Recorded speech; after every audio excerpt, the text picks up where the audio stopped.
Hello बच्चों। तो आज हम करने जा रहे हैं मॉर्निंग शिफ्ट का पेपर एनालिसिस।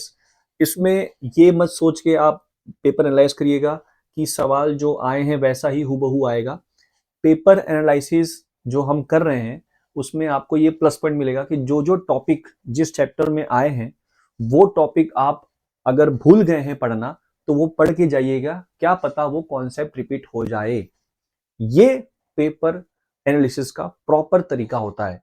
तो जो मैं आज चैप्टर वाइज आपको एनालिसिस कराऊंगा, टॉपिक वाइज, ये आपको समझा देगा कि पेपर कैलकुलेटिव अगला वाला आ भी सकता है, नहीं भी आ सकता, इजी मॉडरेट टफ हमें कुछ नहीं पता, पर क्या पढ़ के जाऊं मैं पेपर में, ये चैप्टर में से और अच्छा हो जाए, चांसेस बढ़ जाए, ये आपको आज के पूरे वीडियो में लास्ट में समझ में आ जाएगा एनालिसिस करने के बाद।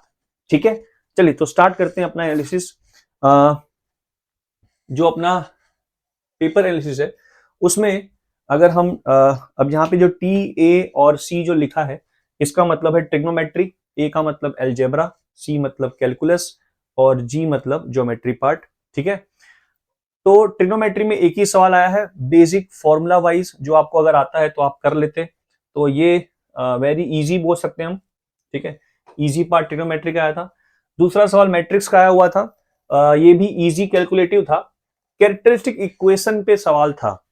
कैरेक्टरिस्टिक इक्वेशन आप ए माइनस लेमडा आई प्रॉपर्टी जो होती है वो मैंने 30 क्वेश्चंस, जो टॉप 30 क्वेश्चंस हैं उसमें मैंने करा रखे हैं, इस टॉपिक के जाकर कर लीजिएगा। जिसमें ए माइनस लेमडा ई का मॉड लगाकर जीरो करते हैं, उसको ओपन करते हैं, जिसमें ए का कोएफिशिएंट होता है अपना ट्रेस और पीछे वाला टाइम टर्म होता है वो होता है अपना डिटर्मिनेंट ऑफ ए। तो वो उस डायरेक्ट सवाल था, डायरेक्ट बेस्ड सवाल था उस पर, तो ये एक बार पढ़ लीजिएगा अगर आपने नहीं पढ़ा है तो। डिफरेंशियल इक्वेशन पे वेरिएबल सेपरेबल पे सिंपल वेरिएबल सेपरेबल में आईटीएफ मिक्स सवाल था, आईटीएफ भी इसके अंदर मिक्स था। तो ये तो आप अगर आपके पेपर में आता तो आप कर लेते। तो एक सवाल डिफरेंशियल पे आया था, ठीक है, कैलकुलेटिव था ऑब्वियसली।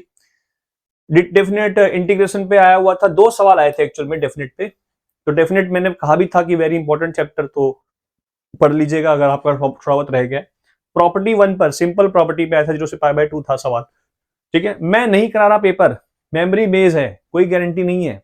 जो पेपर आंसर किया आएगा तब मैं सबका सॉल्यूशन करा दूंगा, टेंशन मत लीजिएगा। ठीक है, मेमोरी बेस से कुछ नहीं फायदा होगा, वो सब टाइम पास ही होता है। ऑड इवन रूल क्या था, ट्रिग्नोमेट्री ऑड इवन रूल पे सवाल था, -π/6 से π/6 था सवाल, और ट्रिग्नोमेट्री पे सवाल था, तो ये भी इजी लेवल था, कैलकुलेटिव था अगेन। स्ट्रेट लाइन पे सवाल था एक इजी, जिसमें दो पैरालाइन दे रखी है और बच्चों ने जैसा बताया जो पैरालाइन है और उसमें एंगल एंगल पूछा हुआ है, तो आप भी कर लेते। तो ज्योमेट्री में स्ट्रेट लाइन में एक ही सवाल आया हुआ है।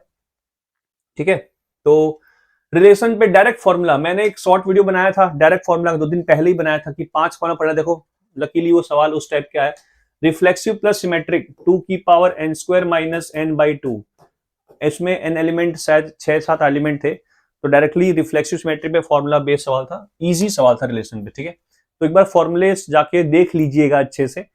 और सर्कल पे एंगल बिटवीन टेंजेंट जो आप पढ़ते हैं ना, tan to थीटा वाली फॉर्मूला, वो RL वाली, r² - l² वाली, वो वाली फॉर्मूला की फॉर्मूला बेस्ड था, इजी सवाल था वो भी सर्कल पे।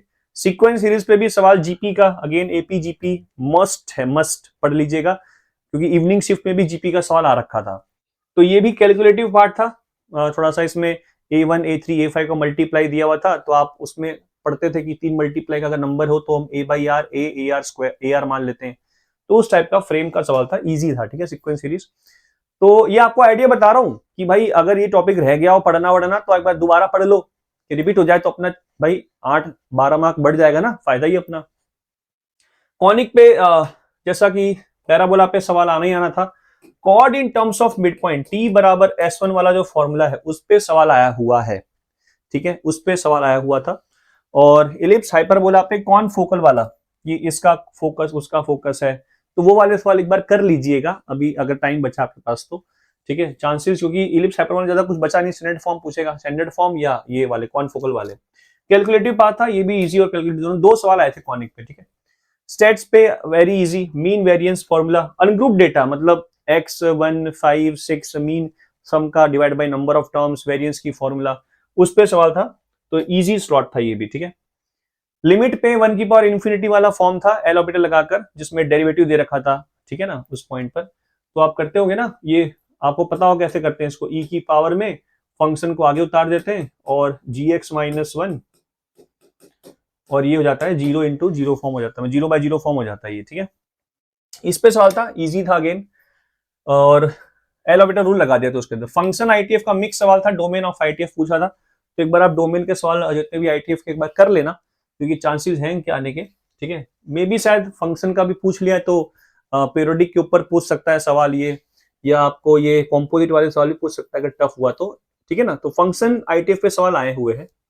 बाइनोमियल थ्योरम पे कोएफिशिएंट ऑफ एक्स स्क्वायर, जैसे एक क्वाड्रेटिक था जैसा बच्चों ने बताया वैसे ही बता रहा हूँ, अभी कंफर्म तो नहीं बोल सकते, और एक एक्सपांशन था, एक एक्सपांशन है एक एक्सपांशन नहीं। इस पे मैंने 30 क्वेश्चन, टॉप 30 क्वेश्चन में करा रखे हैं बाइनोमियल थ्योरम, जाके एक बार देख लेना।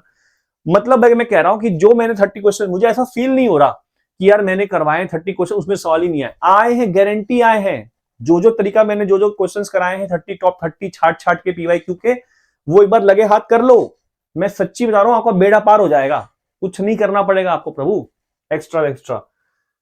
एरिया अंडर कर्व इनइक्वालिटी वाले सवाल, मैंने कहा था एरिया अंडर कर्व पे इनइक्वालिटी वाले सवाल आएंगे, मॉड वाई होता है मोर देन 1 - x, इस टाइप के सवाल, ठीक है। इलिप्स वाले मिक्स सवाल थे, इजी स्लॉट था ये भी। तो जितने भी एरिया अंडर कर्व के 2025 में आए हुए, या मैंने जो जो इसके आपके बुक में है क्वेश्चंस इनइक्वालिटी वाले, नोट्स के भी कर लो, काफी हो जाएगा, ठीक है। तो एरिया अंडर कर्व पे इसके सवाल आए हैं, इजी थे ये बच्चों ने कहा। न्यूमेरिकल में कॉम्प्लेक्स नंबर पे सवाल आया है, क्यूबिट ऑफ यूनिटी, मतलब ओमेगा स्क्वायर, ऐसा सवाल था, x + 1/x का पावर कुछ था, फिर x² + 1/x² था, और ये x जो रूट थे वो x² + x + 1 = 0 के रूट थे, तो ओमेगा स्क्वायर इसके रूट हो जाएंगे, तो आप आराम से रख के इवन पावर पे वो ओमेगा स्क्वायर + 1 बनता था, और ऑड पावर पे वो 1 1 1 2 2 की पावर बनता था, है ना, ठीक है।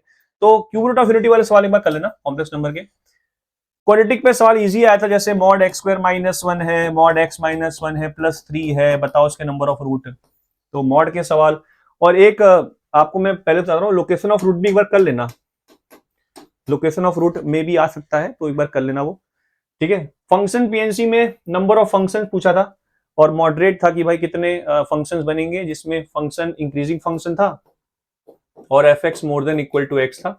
अभी क्लियर नहीं बोल सकते क्या है इसमें, 8c5 7c5 5c5 करके हम लोग ऐड करते हैं, जब सवाल आएगा क्लियर मालूम चलेगा। तो पेपर अगर हम पूरा एनालाइज करें, पूरा सवाल तो मेरे पास नहीं है, 17-18 सवाल मेरे पास डेटा के हिसाब से मैंने ये बताया है एनालिस करके, तो इस पे सवाल गारंटी आए हुए हैं। कैलकुलस पे 7 सवाल आए थे, और ज्यादा सवाल कैलकुलस ले गया। एलजेब्रा पे 6, मतलब मैट्रिक्स, प्रोबेबिलिटी पे सवाल आए होंगे, बच्चों के याद नहीं होंगे, मे बी शायद कोई करता भी नहीं प्रोबेबिलिटी, तो मे बी उस पर भी आए होंगे एक सवाल। क्वाड्रेंट ज्योमेट्री पे 2 सवाल, स्ट्रेट लाइन सर्कल वाला, और कॉनिक में 2 सवाल, ठीक है। तो ज्यादा पार्ट कैलकुलस ले गया। इवनिंग शिफ्ट का मैं कल अपलोड कर दूंगा, ठीक है, तो सबका डेटा आपको मिल जाएगा, पर एक्चुअल इसका जो सॉल्यूशन है वो आफ्टर आंसर की मैं अपलोड कर दूंगा।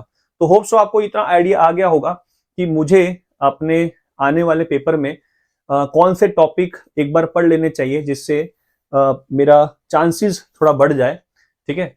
वैसे ये कभी मत करना आपकी जैसा सवाल पूछा है वैसा ही कर लेता हूं मैं तो ऐसा ही आएगा, ऐसा बिल्कुल नहीं है।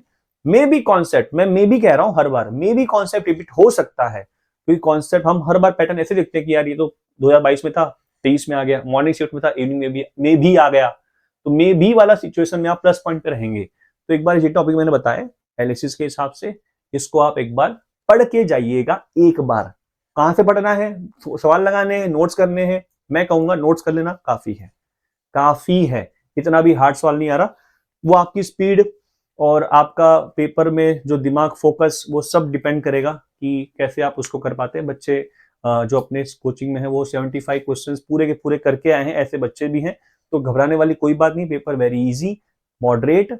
और केमिस्ट्री फिजिक्स में ट्राई करिएगा कि आपका पेपर 1.25 घंटे में कंप्लीट हो जाए, जिससे आप फिर मैथ पे पूरा प्रॉपर 1.25 घंटा दे पाए, ठीक है। हो जाता है, केमिस्ट्री इतना भी हार्ड नहीं था, सुना है ज्यादा इनऑर्गेनिक के सवाल आए थे मॉर्निंग शिफ्ट में, और फिजिक्स का जैसे पहले होता था ना AIEEE का सवाल थोड़ा सा अच्छे लेवल का, तो ऐसे फिजिक्स के पेपर थे।